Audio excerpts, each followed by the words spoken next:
Binesian, perkenalkan saya Anastasia Niruda dari Information System Laboratory. Di video kali ini, saya akan mewawancarai seorang mahasiswa yang saat ini sedang magang di masa enrichment dia. Mungkin boleh nih kita kenalan aja sama orangnya. Boleh? Silahkan perkenalkan dirinya dulu. Oke, halo semuanya. Perkenalkan, aku Jason Matthew. Seperti yang Sia tadi bilang, aku lagi semester 6, lagi enrichment, and track yang aku pilih itu internship. Jadi sekarang aku lagi magang di Traveloka sih. Oke, halo Jason. Mungkin apa kabarnya dulu nih? Kan udah lama kan ya kita nggak ketemu gitu. Udah dari kuliah, udah masa magang nggak ketemu-temu ya kita ya. Gimana nih kabarnya? Baik, puji Tuhan baik. Baik ya, baguslah kalau baik. Oke, sebenarnya cukup banyak sih. Tapi ya bener sih, magang di Traveloka itu kan kayak udah 9 to 6, itu udah memakan waktu paling banyak. Tapi selain itu ada beberapa activities lagi. Yang pertama dan yang paling utama sebenarnya dari BINUS itu masih ngasih assignment. Jadi itu salah satu pekerjaan juga.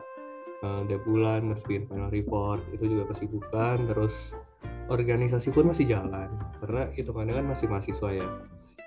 Aku anggota share BINUS, dan sekarang lagi ada project. Jadi project itu juga lagi jalan. Dan selain itu aku lumayan aktif di komunitas juga, especially di gereja. Dan terakhir lagi ngembangin side hustle aja sih. Kira-kira side hustle-nya apa aja tuh kalau boleh tahu? Waduh, ini nggak gitu related sama travel kayak side hustle aku sebenarnya lagi ngerintis band aja gitu. Keren ya, berarti udah bagus di secara kerjaan, tapi juga masih ngembangin hobi ya. Iya, biar kreatif kan katanya. As you said earlier, sebenarnya iya, Traveloka tuh udah speak for itself. Kalau orang dengar Traveloka pasti udah tahu itu apa. Tapi maybe jelasin dikit. Yang pasti tech company iya, tapi produknya itu pasti seputar travel sih. Kemarin itu kan waktu masih ada Eats, masih ada Movies dan lain-lain, itu sempat ada target jadi lifestyle super app. Tapi sekarang kita shift fokus lagi kembali buat jadi leading travel platform. Kalau mau jadi orang product management itu karena ini sih, backgroundnya adalah SI itu kan sebuah jurusan yang sangat-sangat gimana ya, luas gitu ya. Kita pelajarin banyak hal. Di semester 2 kita belajar, bahkan semester 1 kita belajar bisnis proses, semester 2 kita belajar UX, data, semester 3 kita belajar project management. Jadi kayak sangat banyak yang dieksplor di sana. Dan ternyata product management atau project management tuh mirip-mirip. Banyak yang kepake, UI UX kepake, project management kepake, bisnis prosesnya kepake, dan mata kuliah lainnya itulah yang kita pelajarin di SI. Jadi itu yang bikin cocok sih sebenarnya. Tapi kalau tahu role-nya dari mana, seperti biasa, setiap kali orang mau internship kan nyari ya di internship apps. Udah apply ke beberapa perusahaan, ini kagak ada yang dibales, tiba-tiba nama Traveloka muncul. Tapi pas itu lucunya namanya itu technical writer. Jadi kayak pas daftar tuh kayak gimana ya bilangnya ya, ya udahlah daftar dulu dah Traveloka gitu. Keterima bagus, nggak keterima nggak apa-apa, toh namanya technical writer. Jadi tanpa berpikir panjang langsung apply aja gitu. Oke, ini saya tidak tahu gimana tapi ini agak lucu juga sih ceritanya. Dan aku tadi lupa jelasin juga technical writer. Iya, sebenarnya di Binus Maya tulisannya itu technical writer kemarin. So tanpa berpikir panjang saya apply aja gitu kan. Tapi pas dilihat-lihat lagi sebelum interview, kok ini job desk-nya agak gimana ya, nggak kayak technical writer. Soalnya kalau technical writer itu yang aku tahu dia adalah lebih banyak fokus ke dokumentasi dan lain-lain gitu kan.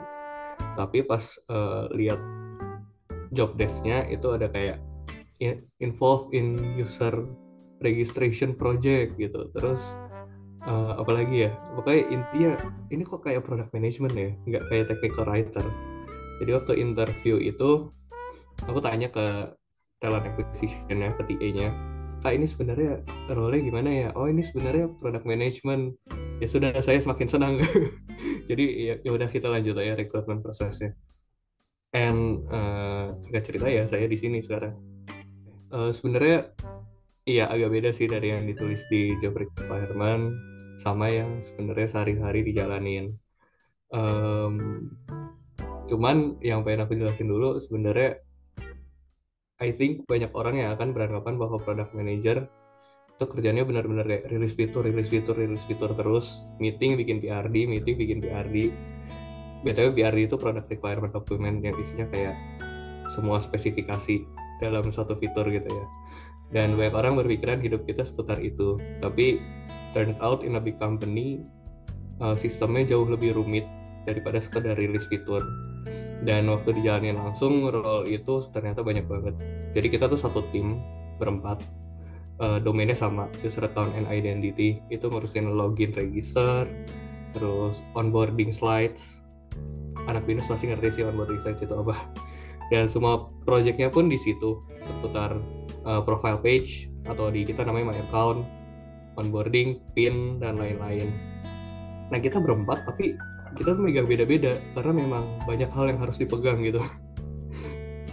Tapi kalau aku sendiri, my job itu being involved with as many projects as I can, obviously. Jadi suka ngikut my manager kemana-mana. Ada project ini ikut singnya, ada project ini ikut singnya, belajar, dengerin. Jadi sebenarnya macam-macam sih. Tiba-tiba ada yang bahas pin, tiba-tiba ada yang bahas OTP, tiba-tiba ada yang bahas push notifications. Cuman kalau kerjaan lebih detailnya apa, cukup banyak sih. Tapi garis besarnya adalah content management sama analisis data sih. Untuk project, dibilang banyak, dibilang enggak juga gitu. Tapi yang tadi aku jelasin aja, mostly itu aku di seputar content management sama data analisis ya. Mungkin aku lebih deep dive aja di sini. Kalau untuk content management, backgroundnya adalah jadi aplikasi Traveloka itu konten-kontennya dalam arti tulisan dan gambar-gambarnya itu beberapa nggak langsung di embed ke front end, jadi nggak langsung dipasang, melainkan kita pasangnya itu lewat internal tools nih, namanya content tools. Jadi tiba-tiba misalnya onboarding slides waktu lebaran, itu tinggal kita upload lagi filenya, terus nanti gambarnya berubah gitu. So I'm in charge of that. Jadi misalnya di page ini gambarnya ada apa aja, tulisannya apa aja, harus sesuai sama requirement-nya dari atas itu gimana. Dan kalau ada masalah harus aku yang tanggung jawab di situ, karena emang ya aku kan yang pasang kontennya, aku yang ganti tulisannya, yang ganti gambarnya. So ya gitu deh. Jadi my boss bilangnya sih I'm the gatekeeper of the content. Jadi di tools ini aku yang megang semua. Kalau ada marketing request ganti gambar apa, ganti. Kalau udah selesai campaign-nya, kita balik lagi ke hygiene. Nah, second project yang penting juga itu analisis data, yang tadi aku bilang. Tapi analisis data ini sebenarnya lumayan panjang. Jadi kalau misalnya user nih komplain, pasti kan ketemu customer care atau ketemu ops kita bilangnya. Sayangnya nggak semua masalah mereka tuh bisa langsung selesai. Ada beberapa kasus yang memang cukup sulit dan nggak bisa diselesaikan sama customer care. Akhirnya mereka escalate kasusnya ke produk. Lewat mana? Lewat aplikasi namanya Slack. Ya udah terkenal lah Slack itu. Nah dari situ tiap case aku akan manually catat. Jadi kayak tanggalnya berapa, nyentuh domain apa, masalahnya apa, di halaman mana, ada notes lagi atau enggak, terus ada ya intinya di rekap aja gitu. Nah rekap ini sejauh ini itu beneran dipakai sebagai acuan data apa untuk quarterly planning sih. Jadi setiap quarter itu kita list dulu project apa yang akan di pursue di quarter itu, dan kenapa di pursue itu analisis datanya dari rekap ini salah satunya. Jadi misalnya kita nemu problem banyak, oh ternyata ini Traveloka lagi masalah banget nih, berarti kita langsung taruh propose jadi project prioritasnya utama gitu misalnya. So ya analisis data juga analisis data, tapi berkaitan dengan product managementnya juga sih. I can say fortunately nggak begitu susah, especially buat interns ya. Flow-nya itu typical recruitment process. Cuman yang aku rasain sih sebenarnya nggak ada tes kalau tipikal kan biasa ada tes dulu baru HR baru user gitu kan. Kemarin itu fortunately aku nggak ada tesnya, jadi langsung begitu apply ternyata CV aku lolos, langsung dihubungin sama talent acquisition, habis itu langsung HR interview, setelah HR interview lolos lagi ke user, habis dari user ternyata terpilih, baru offering gitu sih. Tapi kalau untuk full time position entah akan ada tesnya juga atau enggak. Kalau engineers atau data sepertinya ada tesnya sih, karena itu technical banget kan. Tapi ya kalau full time jauh lebih susah sih dengar-dengar. Oke, paling itu clarify a bit. Iya, even though gak begitu susah, susahnya itu di persaingannya sih, bukan di interviewnya. Ya oke, but all jokes aside, pengalamannya semuanya itu terjadi pas semester 5. Dimana kayak, ya itu kelihatan sih di Binus tuh kayak semua orang lagi hektik dari kerja, di mana-mana udah panik, belum dapat kerjaan. Karena itu bulan Desember, basically. Dia Februari udah intern, semua orang panik yang belum dapat kerjaan. Nah seperti yang aku ceritain sebelumnya, waktu lihat ada Traveloka di internship apps, ya udah klik daftar dulu. Puji Tuhannya CV tembus, lanjut interview. Terus yang tadi aku jelasin juga flow-nya berarti langsung interview sama talent acquisition, HR interview. Um, dan itu interviewnya aku di depan Starbucks Pinus. Pas itu ada Syasha juga satu meja. Terus ya beberapa hari kemudian, puji Tuhannya tiba-tiba TA-nya ngechat terus kayak kamu aku udah jadwalin interview ya sama user. Terus lanjut lagi user interview random lagi, pas itu user interview lagi di Bihab. Jadi benar-benar bergantung pada internet Binus dan tempat Binus gitu. Cuman isinya tuh lumayan tak terprediksi. Karena ternyata usernya, which is my current boss, itu ngasih case yang lumayan susah sih.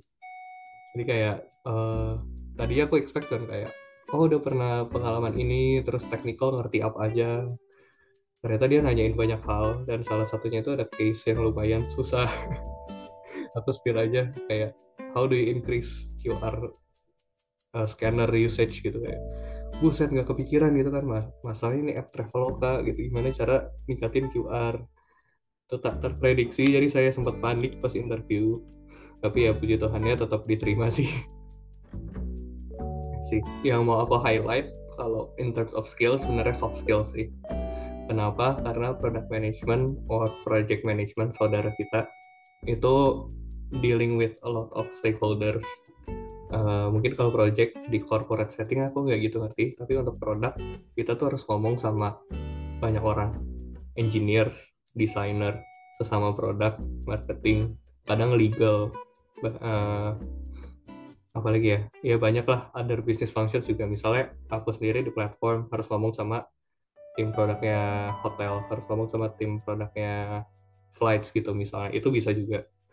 Dan unfortunately cara bersosialisasi setiap tim ini tuh beda-beda gitu loh. Misalnya ada maybe engineer yang lebih tertutup, ada juga marketing yang maybe lebih apa ya, lebih rame gitu timnya, lebih sering ngobrol, lebih heboh. Ada juga misalnya di sesama tim produk, especially pas kita lagi ngomong sama atasan sendiri, itu kan agak serem ya. Jadi mesti ngerti cara komunikasi yang tepat dan efektif itu gimana. Terus sisanya lebih ke arah technical sih, yang pasti harus ngerti agile, product management itu gimana, harus ngerti sprint itu apa, cara kerja agile itu bagaimana, dan lain-lain. And ya sisanya sebenarnya technical yang pasti anak binus ngerti sih, apalagi yang di SI. Contohnya UI UX gitu, business process, simple data analysis gitu-gitu harusnya aman sih. Tapi ya skillnya kira-kira begitu sih. Mungkin sebelumnya PM itu sangat cocok dengan SI, jadi pasti banyak. Dan aku dulu pas kebetulan lagi bootcamp di Binar, ada salah satu teman itu ngomong kayak gini sih, kalau mau jadi PM menurut aku jurusan paling cocok tuh SI. Dan emang itu benar sih. Dan kalau misalnya aku apa ya cocokin sama tuh kuliah di Binus, ini dari semester 1 ya, sebenarnya aku sempat ngelis nih waktu questionnya dikirim ke aku. Dari semester 1 tuh ada English, atau komunikasi sih sebenarnya. Tapi English, kebetulan kemarin aku Englishnya presentation and written business apa gitu. Kayak English written and spoken for business itu sangat kepake, especially di perusahaan internasional kayak Traveloka yang operasinya di lebih dari 5 negara.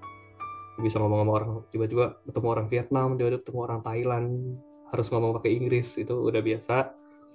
So English kepake. Habis itu masuk semester 2 UX itu sangat penting karena kita berhubungan dengan flow aplikasi. Terus oh iya lupa, bisnis proses itu penting banget karena biasa emang problem yang kita mau coba solve itu harus dilihat dari prosesnya gimana sih. So bisnis proses masuk, UX masuk, testing. Testing itu kadang contohnya tadi yang di konten itu kita tuh punya 2 environment seperti biasa. Ada testing environment namanya staging. Jadi kita bisa coba dulu ini kontennya udah cocok belum? Apakah ternyata gambarnya pecah atau ternyata tulisannya terlalu panjang? Sebelum kita apply changes di app benernya or in production, kita harus tes dulu. Tapi ini simple sih, nggak sampai kayak QA yang harus bikin test case dan lain-lain. Terus data juga bisa. Sebenarnya di SI kan kita paling database sama data information management ya, tapi dari situ pun kita jadi lebih ngerti soal struktur data itu gimana, kira-kira kalau program itu ngekstrak data atau ngambil data dari mana, itu kita ngerti flow-nya gimana. So berarti nyambung sama coding sih kurang lebih ya. Coding juga walaupun kita nggak coding sama sekali, tapi kalau kita ngerti sebenarnya garis besar coding itu ngapain, itu sangat-sangat membantu. Terus untuk documentation anak persil itu pakai. So barusan aku lagi ngerjain satu project dan ternyata aku harus bacain salah satu diagram namanya sequence diagram. Dan itu kayak oke, saya ngerti ini baca gimana. Jadi kayak oke, langsung tahu dia dari programnya tuh kerjanya kayak gimana, jadi lebih gampang nanti buat kerjain projectnya. Yang pasti sangat-sangat ini juga sangat-sangat apa ya, related juga IS project management ya, udah self explanatory ya. Ya sejauh ini itu sih. Maybe nanti setelah ini akan ada mata kuliah lainnya yang nyambung, tapi sejauh ini itu.